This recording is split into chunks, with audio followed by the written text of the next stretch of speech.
Est-ce qu'on peut dire bonsoir à l'ambassadeur, à l'ambassadrice qui est assise à votre côté? Voilà, tous les ambassadeurs. Donc, prenez le temps de saluer l'excellence qui est là. Voilà, merci. Livio, que Dieu te bénisse.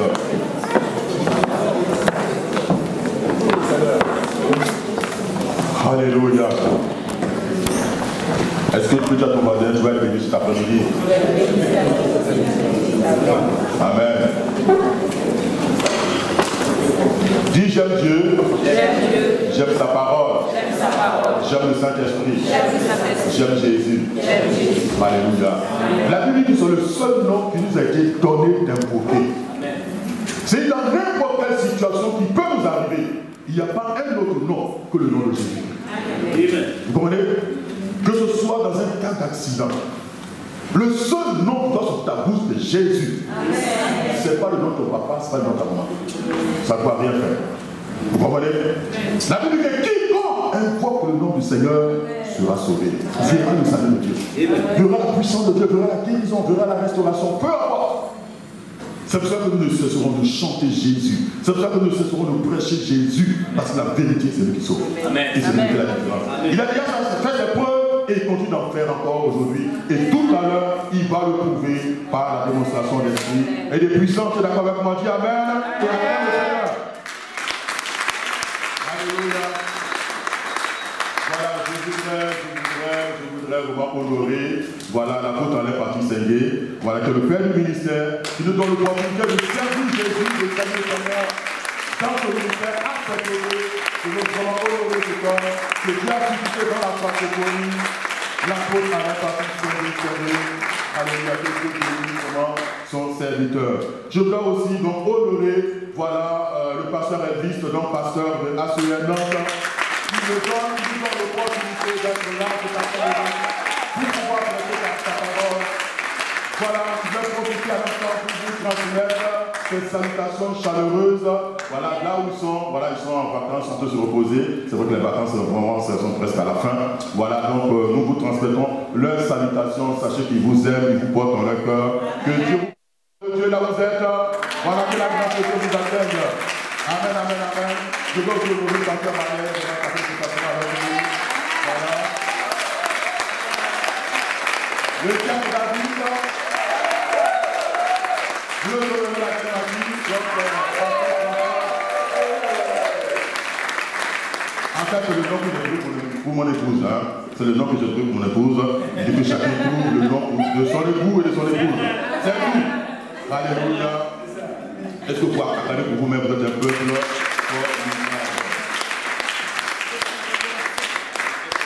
Alors, quels sont ceux qui sont ici pour la toute première fois? Vous avez déjà accompagné des parents, parce que c'est qu'il y a un baptême, oui, c'est qu'il y a un baptême. Voilà, les parents qui sont venus accompagner les parents ou les amis. Est-ce qu'on peut juste lever la main pour qu'on voit? Amen, amen, amen. Est-ce qu'on peut acclamer le Seigneur pour toute la personne? Voilà, que nous disons. Soyez les bienvenus, soyez les bienvenus. Ici, il y a la chaleur, il y a la vie. Vous savez qu'il y a la chaleur, il y a la vie. Alléluia. Parce que là où il y a l'Esprit de Dieu, il y a la vie. Ce n'est pas la mort, il y a la vie. Alléluia. Même si tu es triste dehors, dès que tu entres en contact avec l'Esprit de Dieu, c'est la vie. Parce que les choses vont changer. Amen. Que Dieu vous bénisse. Merci Seigneur.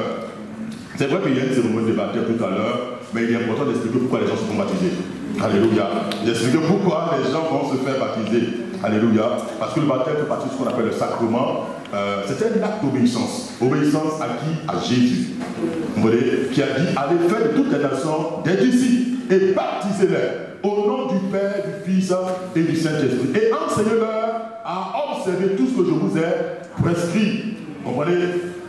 Celui qui croira et qui se fera baptiser sera sauvé. Alléluia. Il est important que nous puissions honorer la parole de Dieu. Alors le thème de cet après-midi, c'est lorsque Jésus te localise. Voilà, lorsque Jésus te localise. Alors nous allons dans la Bible, dans Luc chapitre 19, à partir du verset 1er. Luc chapitre 19, à partir du verset 1er, nous faisons la lecture. Alors il est dit que Jésus étant entré dans Jéricho, traversait la ville. Et voici un homme riche, appelé Zachée, chef des publicains, cherchait à le voir, cherchait à voir qui était Jésus. Mais il ne pouvait y parvenir à cause de la foule, car il était de petite taille. Il courut en avant et monta sur un sycomore pour le voir, parce qu'il devait passer par là. Lorsque Jésus fut arrivé à cet endroit, il leva les yeux et lui dit, Zachée, à toi de descendre, car il faut que je demeure aujourd'hui dans ta maison. Zachée se hâta de descendre et le reçut avec joie. Voyant cela, tous murmuraient, donc les Juifs, tous murmuraient et disaient, il allait loger chez un homme pécheur. Mais Zachée, se tenant devant le Seigneur, lui dit, voici Seigneur, je donne aux pauvres la moitié de mes biens, et si j'ai fait tort de quelque chose à quelqu'un, je lui rends le quadruple. Jésus lui dit, le salut est entré aujourd'hui dans cette maison parce que celui-ci est un fils d'Abraham, car le Fils de l'homme est venu chercher et sauver ce qui était perdu. Alléluia. Et aujourd'hui, oui, je veux aussi dire que le salut est entré dans ta maison. Le salut doit entrer dans ta maison. Alléluia. Le salut doit entrer dans ta maison. En fait, ceux qui se font baptiser sont ceux chez qui le salut est entré. Et il le démontre par l'acte de baptême qui va se faire tout à l'heure. Amen, amen. Donc la Bible dit dans le premier verset que Jésus, étant entré dans Jérusalem, traversait la ville.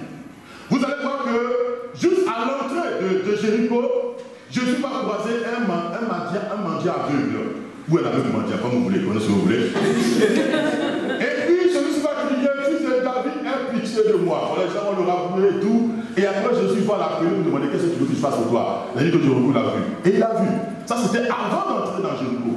Et maintenant il entre dans Jéricho et la Bible dit qu'il traverse la ville de Jéricho. C'est comme si, effectivement, Jésus entre dans la ville de Nantes et traverse Nantes pour continuer son chemin.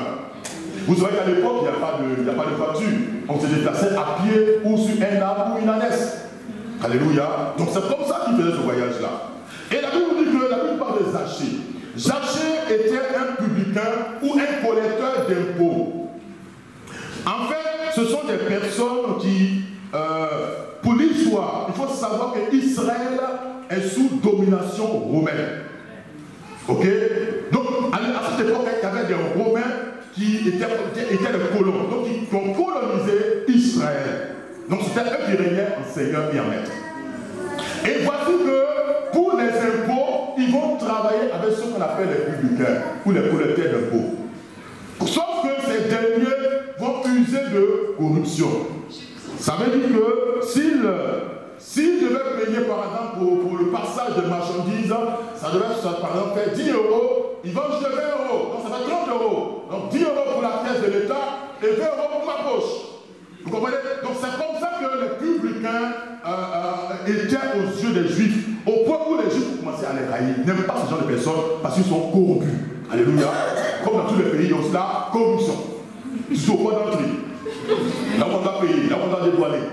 Vous comprenez? La corruption. Donc ces personnes n'étaient pas elles-mêmes du peuple. Et la Bible dit que c'était le chef. Donc il était le chef, le patron. Vous savez que plus on est patron, plus le volume. La poche augmente, il y a plus d'argent qui rentre. Vous comprenez? Et c'est comme ça que était la vie de cette personne-là. Sauf que la Bible dit que Jésus entre dans cette ville-là et cet homme cherche à le voir. Donc la question qu'on peut se poser, mais pourquoi cherche-t-il à voir Jésus?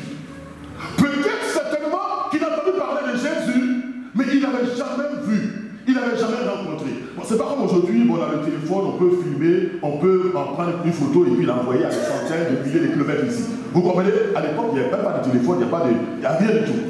Donc, c'est de bouche à oreille. Il a entendu parler de Jésus, qui donne la vie, qui fait des miracles.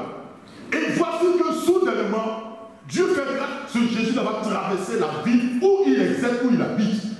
Donc c'est l'opportunité, peut-être la seule opportunité de voir ce Jésus dont on entend parler, de le voir, peut-être même de le toucher. Et il se trouve que deux obstacles. Le premier obstacle, c'est la foule. Vous savez, quand Jésus se déplaçait, il y avait une foule, une grande foule. Alléluia, il y avait une grande foule. Et la Bible nous dit aussi qu'il était de petite taille. Donc deux obstacles. Le premier obstacle, c'est la foule. Le deuxième obstacle, c'est ta taille.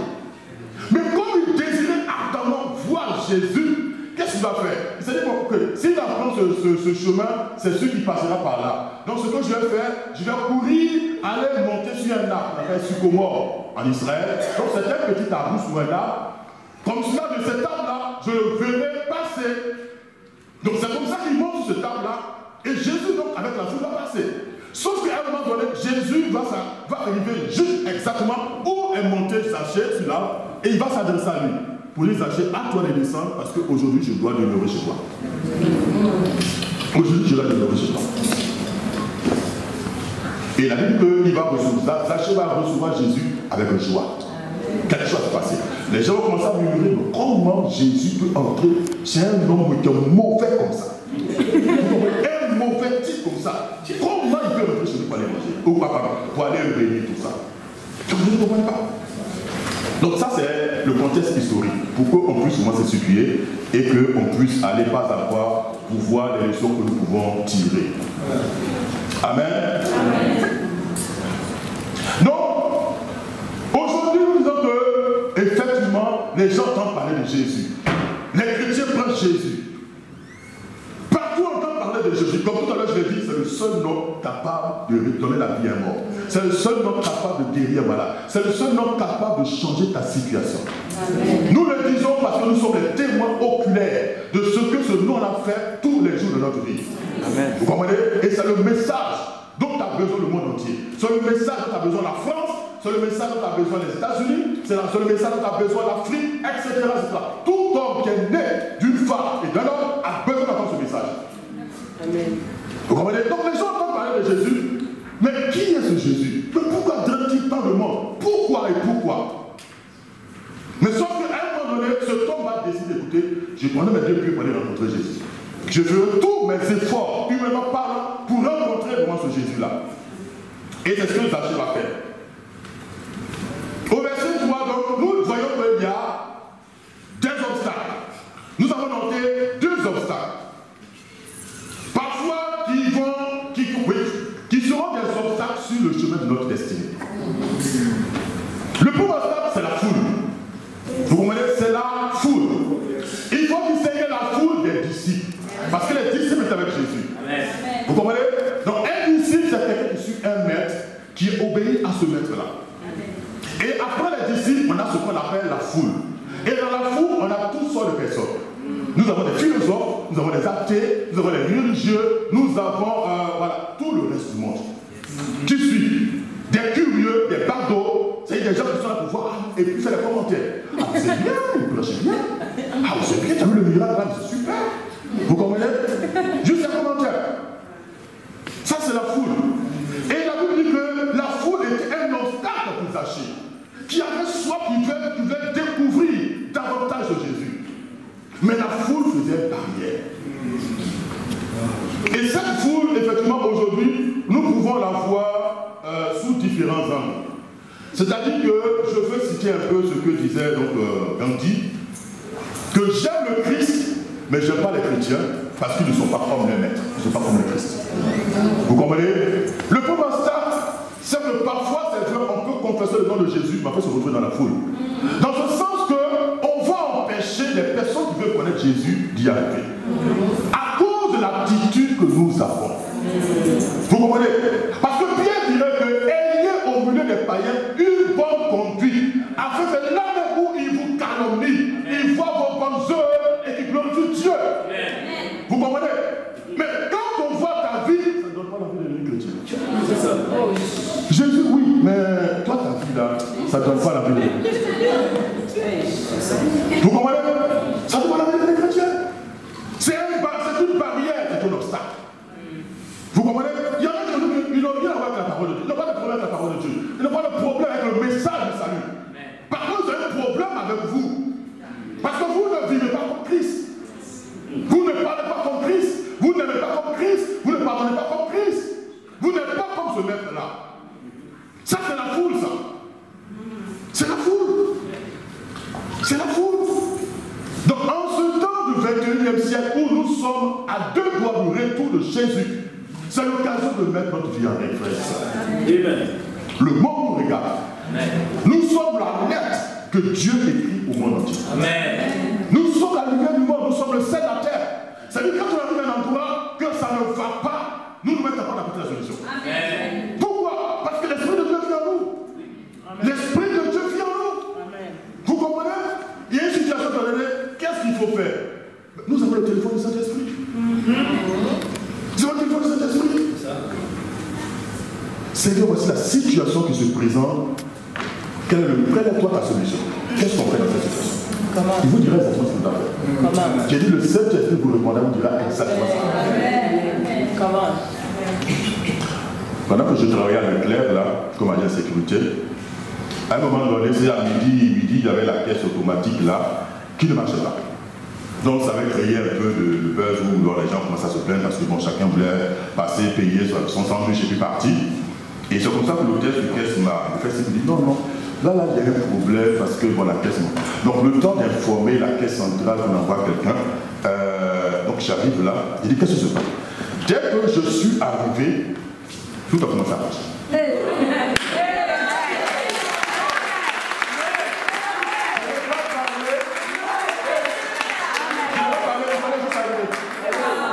Il fallait juste arriver.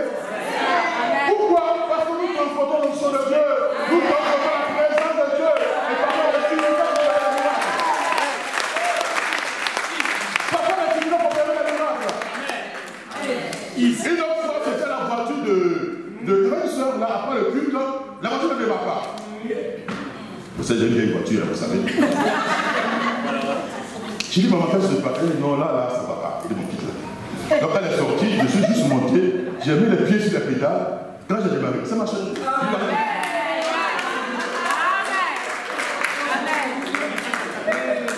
C'est pas compliqué. Nous avons la solution. Dis nous avons la solution. Nous sommes la solution. Alléluia. Tu es la solution. Amen. Tu es la solution. Tu es la solution. Son âme sera assez calme. Amen. Calme. Et l'Esprit me dira ce qu'il faudra faire. Amen. Et Dieu dira ce qu'il faudra faire. Alléluia. Nous sommes la solution. Parce que l'Esprit de Dieu est dans nous. Nous ne devons pas être cet obstacle qui empêche les gens de voir Jésus. Ou qui empêche les gens d'aimer Jésus et de venir à Jésus. Nous ne devons pas être cette foule-là. Au contraire, nous devons pouvoir être la lumière qui éclaire les personnes et qui amène les personnes à s'interroger et à venir nous poser des questions pour savoir quel est ton secret, comment tu fais. Comment tu fais? Parce que ta vie avance bien, tu consens que tu es heureuse, mais quel est ton secret? C'est ce que le monde entier doit nous poser comme question. Pour qu'on leur montre ce chemin. Alléluia. L'autre obstacle, c'est la taille même de Zachée. Là, ce n'est plus les autres, c'est lui-même qui est le problème. C'est sa taille. C'est sa taille. Bon, maintenant, comment on fait avec la taille? Comment on fait avec la taille? Alléluia. Amen. La foi et l'amour vont nous faire grandir aux yeux de Dieu. Amen. La foi et l'amour nous font grandir aux yeux de Dieu. Par contre, le péché va nous raccourcir, va nous rabaisser aux yeux de Dieu. Ça nous affaiblit, mais ça nous raccourcit.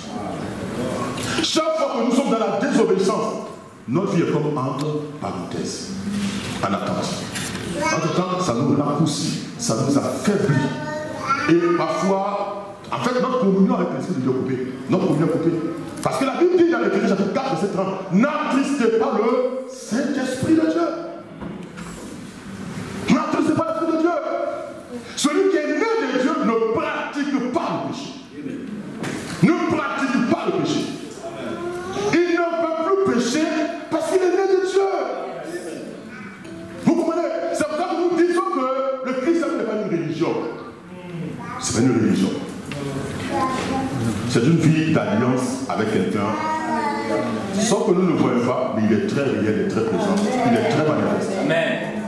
Il est plus présent même que nos vêtements qui sont là. Parce qu'il vit au dedans de nous. Vous comprenez? C'est cette présence-là. Péché, c'est une déception. C'est l'exception. Parce que quand l'Esprit de Dieu veut se loger dans votre esprit, vous avez le dégoût du péché. On marche dans la sainteté. On ne marche pas dans la sainteté parce qu'on est chrétien. Vous comprenez? Pour nous plaire au Seigneur. Non, c'est parce que nous sommes dans le Seigneur. Parce que nous l'aimons. Nous ne pouvons plus faire ces choses-là. Parce qu'il n'aime pas ça. Vous comprenez? Donc le péché nous raccourcit, nous affaiblit. Et nous va nous empêcher d'avoir cette relation, d'avoir cette intimité avec le Seigneur. Vous comprenez? Une chose, c'est d'avoir le salut, d'être né de nouveau. Une autre, c'est notre communion régulière, quotidienne avec le Créateur. Par ton esprit qu'on appelle le Saint-Esprit. Et ça, c'est important que nous le comprenions et que nous le vivions. La Bible dit dans Actes chapitre 17, verset 30, que j'ai beaucoup cité, Dieu, sans tenir compte des temps d'ignorance, appelle maintenant à tous les hommes, en tout lieu qu'ils aient à se repentir, parce qu'il a fixé un jour où il va juger le monde selon sa justice. Est-ce que vous comprenez ça? Ça dit que jusque-là, c'est l'ignorance qui fait que parfois on va poser certains actes, qu'on va prendre certaines décisions. C'est l'ignorance. Mais dès lors que nous sommes dans la vérité, que nous avons la vérité qui nous est révélée, alors la Bible que nous devons pouvoir nous repentir. Et c'est ce que Zaché va faire tout à l'heure. Pouvoir nous repentir. Et donc toi qui m'écoutes cet après-midi, il faut savoir qu'il n'y a pas de hasard avec le Seigneur. Peut-être le hasard avec les hommes, mais pas avec Dieu. Vous comprenez? C'est la preuve d'amour que Dieu t'aime. Le Seigneur vous aime, le Seigneur vous aime tel que vous êtes. Quelles que soient vos faiblesses, quels que soient vos manquements, il vous aime. Il ne vous juge pas. Il vous tend la main de Père pour vous reprendre comme un fils, pour vous reprendre comme une fille. Amen. Seulement si vous refusez, sachez que viendra le temps où vous allez le rencontrer comme un juge. Et ça sera trop tard. Et la Bible dit que les réservés sont de mourir une seule fois. Après quoi vient le jugement. On ne pourra plus rien faire. C'est de votre vivant que vous devez faire la avec Dieu. C'est de votre vivant que vous devez le rencontrer comme un père. Comme un père. Comme un père. Il y en a qui ont beaucoup de mal avec le père. Il y en a qui n'ont pas connu le père. Mais il se révèle comme le véritable père. Mais quand le père biologique est là, il se révèle toujours comme le véritable père. Pour pouvoir obéir à ce père physique, biologique que nous voyons, il faut d'abord l'aimer lui. Parce que c'est lui qui donnera la capacité d'aimer le père biologique et de pouvoir le nourrir. Sans lui, on ne peut rien faire. Sans lui, on ne peut pas. Et ça, c'est important vraiment de pouvoir le comprendre. Verset 4, la Bible dit que Zaché va courir pour monter sur un arbre qu'on appelle le sycomore afin de voir passer Jésus. C'est la soif et la détermination de cet homme-là. Parce qu'on est prêt à faire tous les efforts pour des choses que le cœur aime. Quand on est passionné de quelque chose, on est prêt à tous les sacrifices. On est prêt à tous les sacrifices. Demandez au supporter. Donc, demandez au supporter, faites un tour au stade, vous allez voir. Vous allez voir. Pour avoir travaillé au stade de Réunion, pour avoir suivi le match Marseille-Rennes. Les Marseillais vont venir depuis Marseille, près de 12 heures, parce qu'ils viennent à part, vous savez les gars, pas vite, il faut compter 15 heures de route pour arriver à Rennes. Quel que soit le temps qu'il fait, qu'il fasse froid, très froid, ils sont là. Qu'il fasse chaud, très chaud, ils sont là. Et quand il dit, à quel moment vous allez voir la maison? Il peut encore, c'est pas grave. Vous se prendre en support. Même quand ils ont perdu le match, même quand ils ont perdu, c'est pas grave. Ils vont dans la colère, dans la honte et tout. Ils vont. On va les gens sont passionnés. Et il y en a qui sont prêts à mourir. Il y en a qui sont prêts à mourir. Ils sont pas à mourir. Alléluia. Quel est l'amour? Quel est le degré d'amour qu'on a pour le Seigneur? Quel est le degré d'amour qu'on a pour le Seigneur? Vous comprenez? Mais tout part de la soif. Zaché cherchait de tout son cœur à rencontrer Jésus.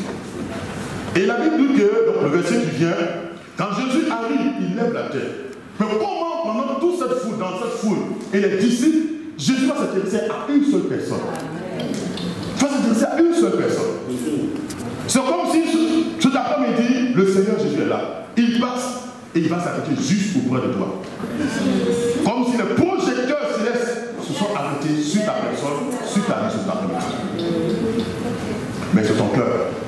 C'est la soif de ton cœur. C'est le désir de ton cœur. Qu'est-ce que tu veux? Qu'est-ce que tu veux? Qu'est-ce que tu veux, frère? Qu'est-ce que tu veux, ma fille? Qu'est-ce que tu veux, mon fils? Pour que les projecteurs du ciel s'arrêtent sur ta vie. Juste à ton niveau, Jésus s'est arrêté pour dire Zaché, descends. Comme s'il le savait. Vous savez, la Bible dit que, avant que le jour ne paraisse, Jésus va prier pendant la nuit. De sorte que dans la journée, il sait exactement ce qui va se passer. Il sait exactement les personnes qu'il va rencontrer. Vous comprenez? Donc il n'y a pas de hasard. Il savait que dans ce calendrier-là, il devait rencontrer quelqu'un qui va se cacher. De sorte que son cœur à lui va être disposé pour aller rencontrer Jésus. Donc Zaché désire rencontrer Jésus, Jésus désire rencontrer Zaché. Qu'est-ce qui se passe? C'est un miracle. Il y a quelque chose de miraculeux qui va se produire. Et c'est ce qui s'est passé là. C'est pour ça que nous disons que ce n'est pas un hasard que vous soyez là pour entendre ce message-là. Vous comprenez? Vous aurez pu ne pas être là pour faire quelques occupations. Mais les circonstances vont tourner, vont faire en sorte que vous soyez là pour entendre ce message d'amour. Pour entendre ce message de joie, ce message de vie que nous sommes en train de communiquer. Sachez que Dieu vous aime, nous aussi nous vous aimons. Il y a un pape qui voulait faire ce que Zaché a fait. c'est de recevoir Jésus dans votre vie, c'est de recevoir Jésus dans votre cœur. Alléluia. Et ça, vraiment, c'est important. La Bible dit qu'il a reçu Jésus dans sa maison. Jésus a dit qu'il allait aller dans sa maison. Vous savez, la notion de maison dans la Bible, c'est la notion du temple de Dieu. Le temple de Dieu. Vous comprenez? La maison a aussi une notion de cœur. Quand on parle de la maison, c'est ton cœur. Vous comprenez? C'est ton cœur. Quand on parle aussi de la maison, c'est ta vie. Vous comprenez? C'est ta vie. Si tu t'es marié, c'est ta famille. Toute cette famille-là est la maison, est ta maison. Vous comprenez? Parce que Josué dira que moi et ma maison. Vous comprenez? On dira que c'est une figure de style, c'est une métaphore. Moi et ma maison, nous servirons l'Éternel. Vous comprenez? Mais il parlait de sa famille, sa femme et tous ses enfants. Vous comprenez? Donc la notion de maison, c'est tant à la famille quand on est marié, mais quand on est seul, effectivement, c'est votre vie. Aujourd'hui, il veut demeurer dans votre vie. Il vous tend la main, Père. Il vous tend sa main pour dire, mon fils, ma fille, je t'aime, viens à moi. Donne-moi le contrôle de ta vie. Tu as peut-être échoué à plusieurs niveaux. Au niveau des études, au niveau du travail, au niveau marital, au niveau financier, peu importe le domaine. Mais il est là, il est la solution. Il est le chemin qui mène au mariage. Il est le chemin qui mène au travail. Il est le chemin qui mène à la santé divine. Il est ce chemin-là. La Bible dit qu'il est la porte. C'est la porte d'entrée. Il n'y a pas d'autre. Il n'y a pas d'autre porte. Vous comprenez? Je vais vous donner ce témoignage, deux témoignages pour finir. Le premier, c'est le témoignage d'un hindou, le Sadhu Sundasi, je ne sais pas pour ceux qui ont lu ce livre-là. C'est un jeune homme qui avait soif de connaître Dieu et de connaître les choses de Dieu. Il a commencé à poser des questions à ses parents. Tu es trop jeune, attends un peu, quand tu seras grand, on t'expliquera ces choses-là. Il dit, mais comment un enfant qui a faim, qui demande à manger à ses parents, on lui demande à quand il sera grand, il va manger. En vérité, en fait, c'est son esprit qui avait faim. Vous comprenez? Parce que notre esprit vient de Dieu. L'esprit vient de Dieu. Le corps que vous avez vient de la terre. C'est pour ça que nous mangeons la nourriture. Vous comprenez les kebabs et autres? Parce que tout est fait à base de la terre, des produits de la terre. L'âme que nous avons ne mange pas la nourriture, ne mange pas les kebabs et tout. Vous comprenez? Notre esprit a besoin de manger la parole de Dieu. Parce que notre esprit vient de Dieu. La Bible dit que Dieu est esprit. Et il faut que ceux qui l'adorent l'esprit en vérité. Nous sommes esprits. Vous êtes des esprits. Vous avez une âme et vous êtes dans un corps qui vient de la terre. Vous comprenez? Et ça, c'est important pour le comprendre. Donc, c'est votre esprit qui a faim et qui réclame Dieu. Donc, sauf que ces paroles disent, non, attends, quand tu seras grand, tu vas manger. Et il en avait marre. À un moment donné, il voulait se donner la mort. Il voulait se suicider. Et comme non loin de la maison, voilà, on avait le train qui passait là. Il avait décidé de pouvoir se jeter sur les rails pour mettre fin à sa vie. Mais avant de le faire, il a fait une prière que j'aime beaucoup. Il dit, Dieu, s'il y a un Dieu qui existe et qui se révèle à moi, je lui donnerai ma vie, je le servirai toute ma vie. Il appelle tous les prophètes que vous connaissez là. Ok, je ne vais pas vous citer les noms. Vous les connaissez. Tous les prophètes, tous les hommes, les religieux, les leaders religieux, vous savez. Il a tous cité les noms. Si tu es là, que tu m'entends, révèle-toi à moi. Jésus en parle aussi de toi. Si tu es vivant, révèle-toi à moi. Je te donnerai ma vie et je te servirai toute ma vie. Mais il était sincère. Si personne ne répondait, il allait se suicider. Et c'est comme ça qu'il va se coucher vers 5 h du matin, avant que le train ne passe. Tout à coup, une lumière remplit sa chambre. Ah, il fait déjà le jour. C'est déjà le jour? Non, c'est pas le jour. Et regarde dehors, c'est un poisson. Et il entend une voix qui parle. Je suis Jésus de Nazareth. Yes, yes.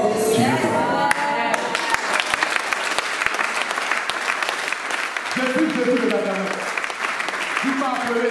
Je suis à ta réponse. Tout à l'heure, j'ai dit, quiconque invoque le nom du Seigneur l'entendra. Jésus est passé de la foi.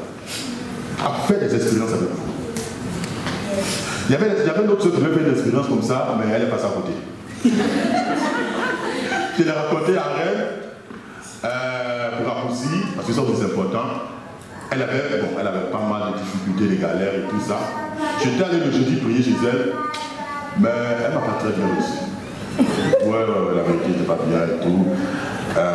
De sorte que le mardi, quand on se voit, elle me rend ce témoignage-là. Elle disait qu'elle priait au-delà de minuit, parce qu'elle vivait sa fille dans la chambre. Et puis, à un moment donné, elle prie. Et elle entend. Elle a peur quand elle arrête de prier. Après, elle reprend. Elle continue de prier. Elle a peur, elle arrête. Elle le reprend encore une troisième fois. Et c'est après, comme elle m'explique ce qui se passe.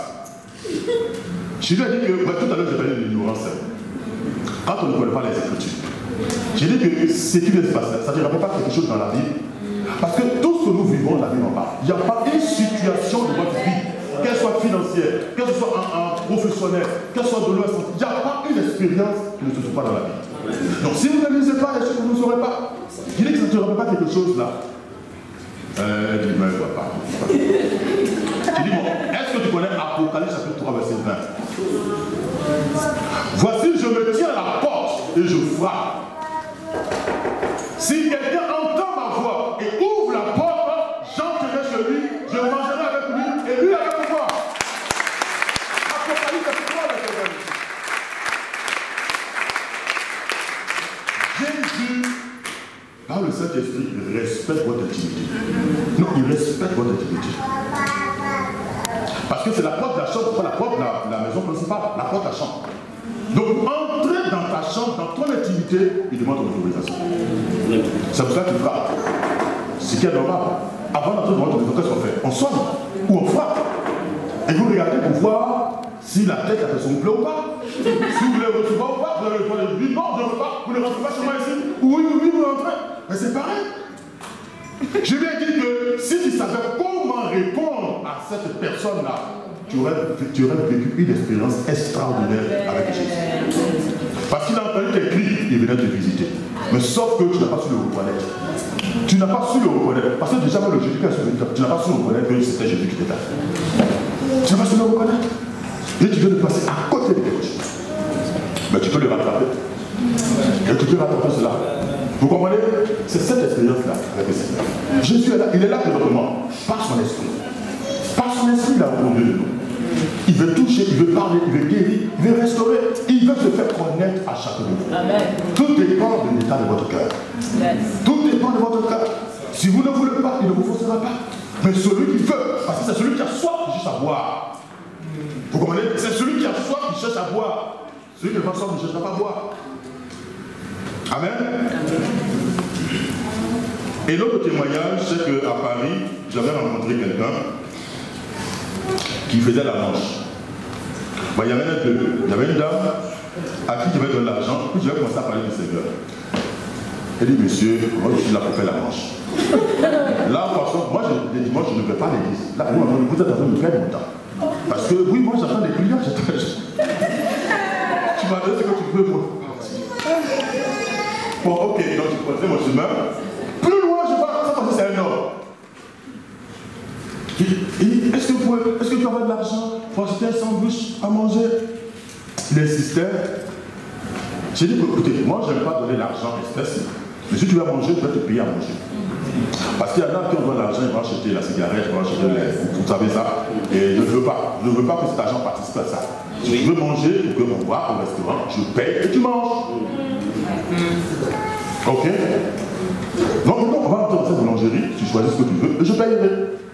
Donc on est rentré, il a fait son choix, et j'ai payé.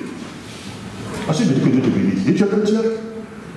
Il dit oui, je suis chrétien. Et qu'est-ce qui se passe? Pourquoi tu es là? Pourquoi tu m'as dit comme ça? Il me dit non, que en fait, en sorcellerie, on m'a lancé un sort. Donc c'est pour cela que je suis comme ça. Donc tu sais l'origine, tu sais pourquoi tu suis comme ça. Il dit c'est bien. Non, c'est une autre chose. Parce qu'il y en a qui ne réalisent même pas que, en fait, ils sont victimes de sorcellerie. Vous comprenez? Elle en a qui de cet âge? D'entendre demander. Qu'est-ce qui se passe? Je dis ok, je vais te donner le numéro de notre pasteur ici à Paris, parce que moi je suis pas ici. Ok? Elle va prendre contact avec toi, elle va parler avec toi, elle va prier pour toi. Mais il ne faut pas que tu restes ici. Déjà que tu sais que c'est la sorcellerie, que tes parents ont fait pour que tu sois dans cette situation-là. Mais sache que Jésus est capable de sortir. Amen. Tu peux en sortir. Vous comprenez? Et il a mandaté des personnes avec un manteau, une grâce particulière pour ça.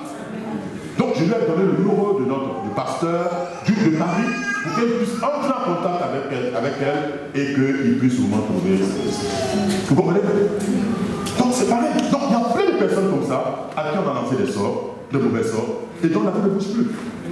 Ça c'est les gens qui font. Mais Dieu est capable de débloquer. Et cet après-midi, si c'est votre cas aussi, Dieu va débloquer. Dieu va ouvrir les portes. Dieu va ouvrir les robinets. Si quelqu'un va fermer par la sorte de lui, Dieu va ouvrir les robinets. Alléluia. Le salut est entré dans la maison de Zachée et le Seigneur voudrait entrer cet après-midi dans votre vie pour changer le cours de votre vie, pour changer le cours de votre histoire. Alléluia. Je vais m'arrêter là parce que je veux prendre le temps vraiment de pouvoir prier avec vous. Voilà, je vais vous inviter à vous tenir debout, acclamer la parole de Dieu.